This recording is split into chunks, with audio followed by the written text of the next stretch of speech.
الحمد لله وكفى وسلام على عباد الذين اصطفى. أما بعد، أعوذ بالله من الشيطان الرجيم. بسم الله الرحمن الرحيم. قال الله تعالى في كتابه: والعصر إن الإنسان لفي خسر إلا الذين آمنوا وعملوا الصالحات وتواصوا بالحق وتواصوا بالصبر. صدق الله العظيم. ګران لیدونکو، السلام علیکم ورحمة الله وبرکاته. مخکې درس کې مونږ د الله پاک صفات بیان کړه چې دا صفات د ایمان یو جز دی چې کله موږ او تاسو الله پاک په دې صفاتو وپېژنو چې کوم یو هغه ځان معرفي کړی دی. موږ مخکې یو خبره کړو چې د ایمان نه مطلب معرفت او شناخت دی، چې موږ خپل رب وپېژنو. اوس دا درسونه چې موږ وویلی، اوس لږ لږ پوه شو چې الله پاک کوم ذات څومره علم لري، څومره عظمت لري، څومره لطافت لري، څومره قدرت لري، څنګه عزیز دی، څنګه حکیم دی. نو بیا سړي ته دا مسله لږ واضحه شي چې الله پاک هغه ذات دی چې دغه صفات لري. دا صفات خو ډېر لوړ صفات و، داسې یو ذات، داسې یو څوک چې داسې صفات ولري، نو دا خو بالکل بیا د دې هغه دی چې سړی به د خپل سر باندې کښېنوي او ټول اختیارات هغه ذات ته سړی وسپاري چې ته څه وایې، بس موږ نور اختیار پکې نشته. یو حدیث کې راځي ویلې چې رسول الله صلی الله علیه وسلم به کله صحابه کرام سره مشوره کوله، راوبې غوښته تاسو راشئ په دې باره کې موږ مشوره کوو. صحابه به اولینه پوښتنه د رسول الله صلی الله علیه وسلم نه دا کوله: یا رسول الله، دا ستا خپله خبره ده که دا وحی ده؟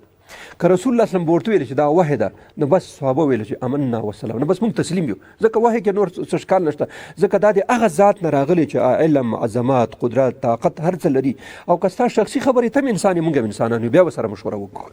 نو چې رسول الله صلی الله علیه وسلم به ورته ویل چې دا د الله خبره ده، نو بس بیا به ټول او که ورته ویل چې ما خپله خبره ده، نو بیا به صحابه ورسره بیا مشوره کوله: یا رسول الله، په دې کې دغه خبره که داسې شي دا به ښایي، که دا داسې شي ښه به دا په پلان که داسې شي دا کار که داسې وشي. نو بیا به رسول الله صلی الله علیه وسلم د صحابو په مشوره باندې عمل کولو. دې په خاطر چې دا امت ته دا خبره پرېږدي چې ګوره تاسو صدر اعظم، وزیر، رئیس جمهور باید د خلکو سره مشوره وکړي، په خپل سر ټول کارونه ونه. نو ځکه رسول الله صلی الله علیه وسلم دا کار، کنه د الله پاک پیغمبر و، هغه علم خاوند و، نو ځکه د وحی په مقابل کې د چا خبره به نه کېږي. اوس موږ نن درس کې، په دې درس کې انشاءالله موږ دا وایو چې کله الله پاک د دومره صفاتو خاوند دی، علم هغو نه دی، عظمت هغو نه دی، قدرت هغو نه دی، نو اوس د داسې ذات که تاسو ته مخکې یو سړی ودروي چې دا یو سړی د داسې صفات لري، دومره علم لري، دومره قدرت لري، دومره طاقت لري، دومره حکمت دی، دومره لطافت و باریک بیني ده، او په بل خوا درته غوا ودروي، او په بل خوا درته خر ودروي، په بل خوا درته لړم مار ودروي، سپږمۍ درته ودروي. په دا دنیا کې چې څومره خلک د بل چا عبادت کوي، تاسو یې راوسپړئ دا څوک دی. په هندوستان کې د غوا عبادت کیږي، د لړم عبادت کیږي، د مار عبادت کیږي، د سپږمۍ عبادت کیږي، د ستورو عبادت کیږي، د لمر عبادت کیږي. بیا د ډیره مافي د انسان د ښځې او د نارینه د جنسي اعضاو عبادت هم کیږي، دا هم په خدای باندې نیولي دي. نو ته فکر وکړه، اوس دا راواخله یو طرف یې ودروئ، دا غوا، دا اس، دا سپږمۍ، دا انا، دا ټول شیان راواخلئ چې د خلکو په خدای نیولي، دا یو طرف ودروئ، او بل طرف ته الله ودروئ چې هغه عظمت، علم، قدرت، طاقت او دا ټول شیان لري. نو تاسو یو سړي ته اختیار ورکړئ چې په دغه شیانو کې لړم، مار، غوا او پلانکیا شی، ته د دې خبره منې عبادت کوي که د دغه ذات منې چې دومره صفات لري. انسان که عقل ولري، منطق ولري، پوهه ولري او انسان د انسان بچی وي، نو هغه به وایي چې دا څه کوم، دا غوا او لړم او خر او پلانکي شیان عبادت کوم، ولې د داسې ذات عبادت نه کوم چې زما خالق دی، زما مالک دی، زه پیدا کړی، ما ته روزي راکوي، عزت ذلت ټول د هغه په لاس کې، دنیا او آخرت د هغه په لاس کې دی، د ټولو کائناتو خزانې د هغه سره دی، د ټولو کائناتو قدرت، طاقت د هغه سره دی، علم دومره زیات دی چې تصور هم نشي کېدلی، عظمت دومره زیات دی چې د انسان په تصور کې نه راځي، قدرت او لطافت دونه زیات دی. اوس دا د عبادت وړ دی که دا د عبادت وړ دی؟ نو خپل انسان پوهیږي. مونږ خو چې مشکل لرو د غوا عبادت ځکه کوو چې مونږ اصل الله پاک پیژنو نه کنه. مونږ خو د لړم عبادت ځکه کوو چې مونږ الله پاک نه پیژنو. مونږ خو د بل شي د سپږمۍ او د لمر او د دې شان عبادت او د سیند او د پلانکي شي عبادت ځکه کوو چې مونږ خو خپل خالق نه دی پیژندلی کنه. د ایمان کې دغه خبره ده چې مونږ او تاسو خپل رب وپیژنو. چې اوس تاسو فکر وکړئ چې خپل الله وپیژنئ چې دا کوم صفات مونږ بیان کړه، نو داسې یو ذات چې داسې صفات ولري، تاسو ماته ووایئ څوک به دې طرف ودرېږي که د دې طرف به ودرېږي چې بالکل بې عقله سړی، لیونی سړی، عقل هم نه وي، نو زه خو یقین لرم په دې باندې چې دا به دې باندې چې لپاره راکش کوي، نه دا نه کېږي دغه ذات. نو اوس موږ او تاسو درېیمه خبره په ایمانیاتو کې دا ده چې د عبادت مستحق صرف یو ذات دی چې دغه صفات لري. او د موږ او تاسو د لا اله الا مطلب څه دی؟ لا اله، د عبادت لایق مستحق هیڅوک نشته په دې کائناتو کې مګر الله دی. بس دا مطلب شو. دا لا اله کلمې مطلب دغه دی چې د عبادت مستحق د کائناتو کې بل څوک نشته غیر د چا نه، غیر د الله نه. ولې؟ دا دلیل د شی دی. اصلي خبره ولې داسې ده ځکه چې الله پاک هغه دومره علم لري، دومره عظمت دی، دومره لطافت دی، دومره بګمني ده، دومره دا شیان دي. نو چې یو څوک یو سړی دومره صفات ولري نو تاسو ته که رایه درکړي دې ته به ووټ ورکوئ که دې ته به ووټ ورکوئ. زه ماته ووایه چې چا ته اختیار ورشي چې داسې یو څوک درته دې خوا دا سړی دی او دې خوا دا سړی دی نو تاسو به چا ته ووټ ورکوئ؟ طبیعي خبره دا ده چې دوی ته ورکوئ. رسول الله صلی الله علیه وسلم دا حدیث کې راځي چې ابو طالب صاحب کله مریض شو او هغه مرض باندې چې دی بیا وفات شو نو ابو جهل لا ټول مشران ورته راغله چې ورته قطار کېناسته او رسول الله صلی الله علیه وسلم دلته ناست و. نو د ابو جهل ابو طالب صاحب ته ورته ویل چې ابو طالب ګوره داسې معلومیږي چې ته وفات کېږې مړ کېږې دا د وراره سره د یو خبره موږ ته جوړه کړه چې دا خبره خلاص شي چې بیا داسې نه چې ته مړ شې بیا موږ ته خلک پیغور راکوي چې کله ابو طالب ژوندی و نو تاسو د هغه د وراره خیال ساتلو چې هغه مړ شو اوس سپین سترګې شوی نو یو خبره ورسره وکړه. ابو طالب رسول الله صلی الله علیه وسلم وکړه وراره دې خلکو سره یو خبره وکړه که نه دالته تیار ټول ناست دي زم ناست یم دا خبره فیصله شي. رسول پاک صلی الله علیه وسلم ورته وایي چې کاکا زه د دونه صرف یوه خبره غواړم بس یو خبره باندې دوی اقرار وکړي او دا خبره داسې خبره ده کاکا ګوره که دا خبره دوی د ما سره ومنله دا ټول عرب به د دوی تابع شي، دا ټول عربي مملکتونه چې ده دا به ټول د دوی تابع شي او دا څومره غیر عرب چې په دا دنیا کې دي دا ټول خلک به دوی ته ټکس او جزیه ورکوي. دا داسې خبره ده. نو چې کله ابو طالب صاحب ابو جهل دا ټول واورېده ویلې چې دا څومره خبره ده چې ټول عرب راته تابع کېږي او ټول غیر عرب خلک موږ ته جزیه راکوي، ټکس مالیات به راکوي، د موږ د حکومت تابع وي. ابو جهل څه وایي ورته وایي ګوره دا خو یوه خبره ته کوې لس خبرې وکړه موږ یې در سره منو، ته خو د یوې خبرې خبره کې لس خبرې وکړه موږ یې منو، څنګه یې نه منو درته؟ نو رسول الله صلی الله علیه وسلم ورته وایي چې تاسو وایي قولوا لا اله الا الله تفلحوا، نو تاسو لا اله الا کلمه وایي تاسو به کامیاب شئ. ابو جهل او دا نور ویلو ته خو هماغه زړه خبره کې دا خو د 10 کاله کېږي همدا خبره دې روانه کړې ده چې همدا لا اله وایي دې کې څه دي. اوس خبره موږ او تاسو ته لږ معلومه شو چې دې لا اله الا الله کې خبره پرته ده که نه اصل مطلب خو په همدې ځای کې دی چې هغه ذات چې د ټولو کائناتو خالق دی، پیدا کوونکی دی، تدبیر کوونکی دی، روزي ورکوونکی دی، عزت او ذلت د ده په لاس کې دی، جنت او د دوزخ د ده په لاس کې دی، روزي د ده په لاس کې ده، د اسمان ورانول او جوړول د ده په لاس کې دي، علم هغو نه لوی دی، عظمت هغو نه لوی دی. دا ذات عبادت وړ دی که خر او غوا او که قچر او که سپوږمۍ او المر نو خپله سړی پوهېږي. نو د لا اله کلمې مطلب دا دی چې تاسو په دې خبره اقرار وکئ چې د عبادت لایق صرف دا دی. یو سړی چې تا ته تنخوا هم درکوي، تا ته کور هم درکوي، تا ته روزي هم درکوي، تا ته موټر هم درکوي، تا ته چوکۍ هم درکوي، تا ته جنت هم درکوي، تا ته هر شی درکوي، دا ټول شیان د هغه په لاس کې. نو ما ته ووایه چې ته د ده ته چاپلوسي کوې که یو بل هغه ته ګاډیوان ته یا یو سړی کراچۍ باندې میوه خرڅوي او یو سړی دومره شیان تا درکوي، تنخوا درکوي، کور درکوي، موټر درکوي، هر څه درکوي، ټول شیان د هغه په لاس کې دي.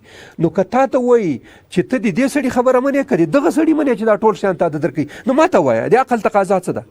هر سړی به وایي چې دا څوک ما ته تنخوا هم راکوي، ډوډۍ هم راکوي، کور هم راکوي، زندګي راکوي، چوکۍ هم راکړې، مقام هم راکړې، ماموریت هم راکړی، ما په موټر کې رسوي او بېرته م رسوي، ترکاري شیان ټول ما ته راکوي، آخرت مې هم د ده په لاس کې دی، دنیا مې هم د ده په لاس کې دی، عزت مې هم د ده په لاس کې دی، ذلت مې هم د ده په لاس کې دی. نو زه خو قمقل نه یم چې د کراچوان خبره منم او د ده نه منم. نو تاسو فکر وکئ اوس انسان دومره فکر او عقل لري چې د دې سړي خبره مني نو الله پاک چې دا ټول صفات لري نو اوس د عبادت پکار دی او که د هغه چا په کار دی چې د هغه په مقابل کې هیڅ شی نه لري. تاسو یو خبره واورئ شیخ عبدالقادر جیلانی صاحب چې موږ تاسو پیرانو پیر صاحب ورته وایو، شیخ عبدالقادر جیلانی دا زنانه او ښځې ورته لوی ځوان وایي. دا لوی ځوان په خپل کتاب کې فتح الرباني په یو کتاب یې لیکلی دی، فتح الرباني دا د ده وعظونو مجموعه ده. په دې کې 14 مجلس کې یا په 14 موعظه کې یا په 14 وعظ کې هغه یو خبره کړې ده. هغه دا وایي چې یو سړی چې د الله نه غیر د بل چا نه کومک غواړي، د الله نه غیر د بل چا عبادت کوي، د الله نه غیر بل چا ته دعا کوي، د الله نه غیر بل چا ته سوال کوي، د هغې مثال داسې دی. هغه وایي چې یو سیند یو دریاب روان دی په هغه کې او په دې باندې یو طرف ته پاچا ناست دی په خپل تخت باندې او د هغه سره وسلم شته او د هغه سره هر سامان شته او په دې مخ کې یو سیند بهیږي، یو دریاب بهیږي چې هغې کې هېڅوک نشي پورې وتلی. د دې دریاب په دا بل طرف باندې یو ونه ولاړه ده، په دې ونه کې یو مجرم راځوړند شوی دی، مجرم سرچپه راځوړند دی، پښې پورته دي سارې لاندې دی او د باندې فیصله د اعدام شوې چې دا سړی باید اعدام شي، ووژلی شي. پاچا د همدې په خاطر راغلی دی په دې خپل تخت باندې ناست دی چې دا سړی وولي او ایسته مړ شي، ایسته دا اعدام پې عملي کړي. په دغه وخت کې ویل یو سړی منډه راخیستې لرې ځای نه راشي، هغه سره څه ضرورت څه حاجت لري، هغه سړي ته په کار خدا ده چې دی د پاچا ته خپله عریضه وړاندې کړي چې پاچا صاحب زه دا مشکل لرم دلته. خو دا سړی په ځای د دې چې د پاچا ته خپله عریضه وړاندې کړي چې ما ته یو امر راکړه دا شی مشکل حل کړه، دی دې سړي ته چې دا سرچپه ځوړند دی دا ته عریضه درته ونیسي چې صاحب ما ته دا شی وکړه. نو شیخ عبدالقادر جیلاني صاحب وایي چې تاسو اوس فکر وکئ، دغه سړی چې حاجت لري په ځای د دې چې پاچا ته خپل حاجت وړاندې کړي، د ځوړند سړي ته د خپل حاجت او د خپل عریضه وړاندې کړي چې صاحب ما ته څه ولیکه. نو تاسو فکر دا سړی لیونی دی، دا سړی عقل لري چې په ځای د چې پاچا ته خبر وړاندې کړي د ځوړند سړي ته وړاندې کړي. نو هغه څه وایي چې غیر د الله نه د بل چا نه څوک څه غواړي، چاته سوال کوي، چاته دعا کوي، دا دغه احمق دی چې د پاچا په ځای باندې چاته هغه کوي عریضه وړاندې کوي، دغه ځوړند سړي ته وړاندې کوي. نو دلته فکر وکړئ چې یو ذات چې دومره اختیارات، ولله خزائن السماوات والارض، ټول کائنات او خزانې د په لاس کې دي، او دا ذات الله پاک خیر الرازقین دی، هو الرزاق ذو القوة المتین، د ټولو نه غټ روزي ورکوونکی او رزاق ذات دی، د ټولو نه عزیز عزت والا دا دی، د ټولو عظیم ذات دی، د ټولو علیم ذات دا دی، تر ټولو قادر ذات دا دی، تر ټولو بارکبین ذات دا دی. نو داسې صفات یو سړی ولري، اوس د عبادت په کار دی، د ته سجده په کار ده، د ته رکوع په کار ده، د ته چاپلوسي په کار ده، که نه هغه سړي ته چې هغه هېڅ اختیار نه لري، هغه ټول شیان دی بل چایي. نو اوس د لا اله الا کلمې مطلب دا شو. دا درېیمه خبره په ایمانیاتو کې وه چې مونږ او تاسو ځکه د الله پاک عبادت باندې مکلف یو، او مونږ ته دا امر دی چې تاسو بغیر د الله نه بل چاته سجده نه کوئ، بل چاته به رکوع نه کوئ، بل چا نه به شی غواړئ نه، هر څه چې کوئ همغه ته به اختیارات په لاس کې ورکوئ. نو د دغې مطلب دا دی چې خو اختیار والا هم دا دی، د قدرت والا هم دا دی، د ورکولو والا هم دا دی، شی درکولی شي. نو ته چې بل چاته هر څونه سوالونه وکړې چې سړی را ځوړند دی، نو تا ته به شی درکړي. نو درېیمه خبره په ایمانیاتو کې دا وه چې غیر د الله نه بل څوک د عبادت وړ نشته، مستحق نشته، او صرف اندازه ځکه چې د ټولو خوبیانو او د ټولو کمالاتو صاحب او مالک صرف اندازات دی. نو دا په ایمانیاتو کې درېیمه خبره شوه چې د الله نه غیر د عبادت مستحق نشته. وجه موږ بیان کړه چې الله پاک هغه صفات لري، هغه طاقت او قدرت او هغه عزت لري. نو ځکه دته او د خر او د غوا نه یو سړی غوا ته خدای وایي، نو دا غوا به اخر چې وکړي، خواري شیدې به درکوي او سوټي به کوي او کله به یې غوښه خوري، نور هېڅ خیال نه لري. نو د داسې ځای په ځای باندې دا ښه دی چې ټول اختیارات ورسره شته، او که دا ښه دی. نو خپله انسان چې لږ فکر وکړي، لږ سوچ وکړي، خپله پوهېږي چې د الله نه غیر بل څوک د عبادت څوک نشته. څلورمه خبره په ایمانیاتو کې څه ده؟ موږ او تاسو لږ ساینسي مسایلو ته ځو شاته. دا څومره شیان چې په دې کائناتو کې تاسو ولې موږ دوه غټ نظام لرو، یو دا کهکشانونه دي، شمسي نظامونه دي چې دا دې ته استرونومي کې فلکیات یا برني هغه ویل کېږي، او بل لرو وړوکي شیان چې هغې ته اتم او حجره ویل کېږي. تاسو اوس دواړه سره هغه کوئ. دا کوم کهکشانونه، کوم کائنات، شمسي نظامونه چې په دې دنیا کې موجود دي، په دې کې چې کوم نظام موجود دی، مرکز لمر دی او د هغې په اطراف باندې ستوري داسې راګرځي مکمل، او مرکز کهکشان دی. دا کهکشان په اطراف باندې دا ټول شمسي نظامونه راګرځي. بیا دا ټول کهکشانونه په مجموع کې چې موږ او تاسو چې 2000 تریلیونه کهکشانونه کشف شوي، هر کهکشان کې په تریلیونونو باندې شمسي نظامونه دي. په دې ټولو کې دغه نظام دی، د هغې مرکزي او په اطراف باندې یو شی باندې راګرځي. دونه لوی کائنات چې عظمت د انسان تصور ته نه راځي، دا په یو نظام په یو اصولو باندې ګرځي. ښه هغه وړوکترونکی شی، اوس یو مثال به صرف درکړم بیا تاسو پوهېږئ.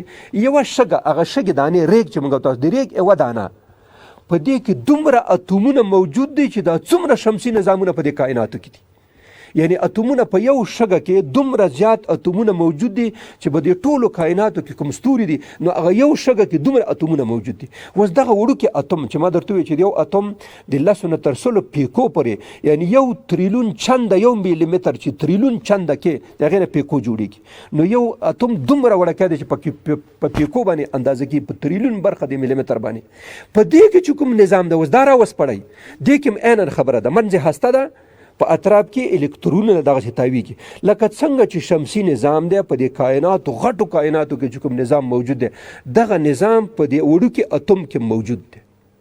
اوس داسې فکر وکړئ چې د لوی کائناتو نظام او د وړوکي شي نظام چې په پیکو باندې اندازه کیږي دا دواړه یو طریقه ده، یو چل دی. نو داسې معلومیږي چې د دې خالق او د دې پیدا کوونکی او د غټو کائناتو پیدا کوونکی یو ذات، هغه هم یو سړی یو پیدا کړي او دام ځکه دا هم شکل هم مثله هغه دي همکاره دي، یعنی دواړه یو قسم وظیفه په وظیفې اجرا کولو کې، په کار کولو کې، کارکردګۍ کې اتم او کائنات او د شمسي نظامونه سره یو دي. پس د دې نه داسې معلومیږي چې د دې کائناتو غټو کائناتو خالق او د دې وړوکي خالق یو دی او دې ته ویل کېږي توحید.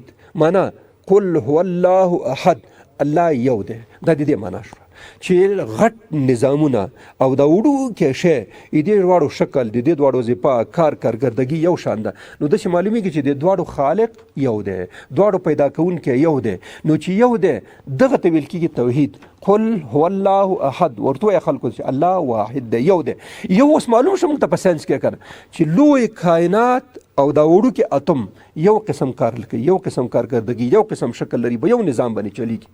نو دې ته ویل کېږي توحید، وحدانیت. قرآن عظیم شان کې په ډېر ساده الفاظو کې یو شی ویلی، الله پاک ویلی دی لو کان فیهما آلهة الا الله لفسدتا. که دې کائنات کې 2 خدایان وی، 3 خدایان وی، 10 خدایان وی، 60 خدایان وی، نو دا ټول کائنات بیا اوس تباه او برباد کړي ټول بخش. موږ په افغانستان کې ښه تجربه لرو چې دلته 2 پاچایان، 2 صدراعظمان، 2 وزیران او 2 نظامونه، 2 حکومتونه چلیږي. په دنیا کې دا بالکل ناکامه تجربه ده چې په یو ځای کې 2 حکومتونه وي، 2 رئیس جمهوران دي، 2 سره حکومت دي، دا نه چلیږي کلم.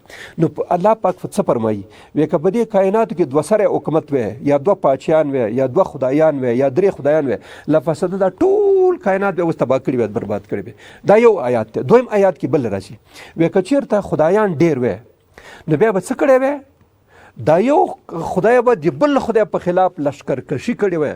لبتغوا الی ذی العرش سبیلا، د څه په خاطر باندې چې دا عرش ونسی، دا چوکۍ د ارګ خمزدلی ونسی، نو یو خدای به د بل خدای په خلاف باندې لشکرکشي کړې وی، هغه هم فوجونه را په مخه کړي وی دا د یو خدای په خلاف او دا بل به را کړی وی. د دې په خاطر الی ذی العرش سبیل، چې دا کوم چې اصلي خدای دی خدای تېره ونسی، د عرش او د ارګ تېره ونسی، نو یو خدای به د بل خدای په خلاف باندې څه کړی وی؟ لشکرکشي کړې. او د دې لشکرکشۍ په نتیجه کې به څه راغلی وی؟ دا کائنات به ټول تباه شوي. افغانستان ولې تباه شو؟ یو لشکرکشي د یو خانه کوله، دا بل د بل خانه کوله، به ډز وغب ټول کابل وران شو. نو الله پاک فرمایي قرآن عظیم شان کې که چېرته خدایان 2-3 وی نو ټولو به لشکرکشي کولی، د دې په خاطر چې عرش ونسی. نو په دې کائناتو کې چې دا نظم موجود دی، عرش موجود دی، کائنات موجود دی، سپوږمۍ او کرسۍ او د هر څه موجود دی، لمر په خپل وخت راخیږي، په خپل وخت ځي، دا دومره کلونه تېر شو، په دې لمر کې تغییر رانغی، همغه وخت راخیږي، همغه وخت ځي، ژمی اوړی، دا فصلونه. نو دې نه معلومیږي چې الله پاک یو ذات دی، یو خالق دی، یو مدبر دی، یو منتظم دی، یو پاچا دی، یو رئیس جمهور دی، بس یو بل چا سره اختیار نشته. نو دې ته ویل کېږي توحید، دې ته ویل کېږي قل هو الله احد، الله پاک یو دی. هغه شی چې مونږ قرآن عظیم شان کې وایو دلته په عمل کې ثابت شو چې دا کائناتو کې یو نظم چلیږي، چې یو نظم چلیږي دې نه معلومیږي چې الله پاک ذات یو دی، بل څوک نشته. چې بل څوک نشته نو دغه ویل کېږي 4مه خبره دا وه چې مونږ او تاسو دې ته قانع شو چې الله واحد لا شریک دی. که چېرته 2 خدایان وی، نظام به فاسد شوی وی، کائنات به فاسد شوی وی، د انسان خلقت به اوس بدل شوی. دا انسان چې الله پاک جوړ کړی یو ذات، دا به اوس خدا زه په څومره شکلونو باندې خلق یو خدای به ویل چې زه داسې جوړم، بل خدای چې داسې جوړم، بل به چې زه داسې جوړم، بس سبا به لانجه یو بل ته به بس لشکرکشي کوله. دا به نو ځکه دې ته 4مه خبر پاک ایمانیاتو کې دا ده چې موږ د توحید قایل شو. اوله خبره موږ دا وکړه الله پاک موجود دی، دا موجودیت په موږ باندې څه اثر لري. دویمه خبره د الله پاک معرفت او شناخت صفات هم بیان کړل. دریمه خبره دا غیر د الله نه هیڅ څوک هم په دې کائناتو کې نشته چې څوک دغه ته سجده وکړي، رکوع دې وکړي، دغه نه د غوښتنه وکړي، دغه نه د سوال وکړي. صرف د ټولو اختیاراتو صاحب هغه دی، د عبادت مستحق صحیح هغه دی. او 4مه خبره دا وه چې د ټول کائنات په خپله شاهدي ورکوي چې دې کې صرف یو باچا شته او بل څوک نشته دی. نو دا د ایمان نیاتو کې چې مونږ کوم خبرې اول ذکر کړې وې چې ایمان 6 ارکان لري.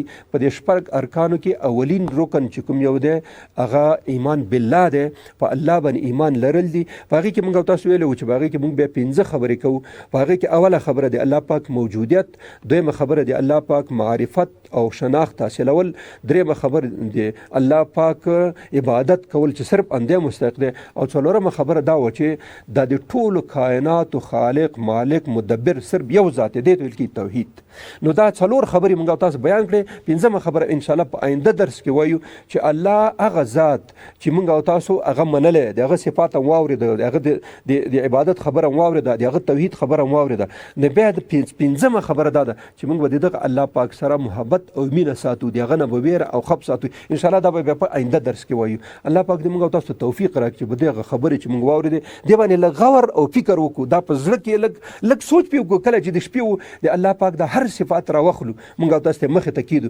الله پاک علیم دی، څونه علم لري، الله پاک عظیم دی، څونه عظمت لري، الله پاک قدرت والا دی، څنګه دی، حکمت څنګه دی، لطافت څنګه. دغه صفات که کله موږ او تاسو لږ فکر او غور پې وکړو موږ او تاسو ته به دا معلومات وشي چې الله پاک دغه ذات دی چې دغه صفات دی. لږ شناخت او چې کله شناخت او معرفت منځته راشي نو ایمان قوي کېږي. چې کله ایمان قوي شو بیا لمونځ، روژه، زکات، حج، منډه تر دا ټول شیان به اسانه کېږي. د دې ایمان غټه دا چې کله ایمان د انسان په زړه کې مستقر شو، ځای ونیولو، کلک شو، بیا دا ټول شیان ورته ډېر اسانه کېږي. انشاءالله دې په باره کې به په آینده درس کې موږ تاسو خبره کوو. واخر دعوانا ان الحمد لله رب العالمین.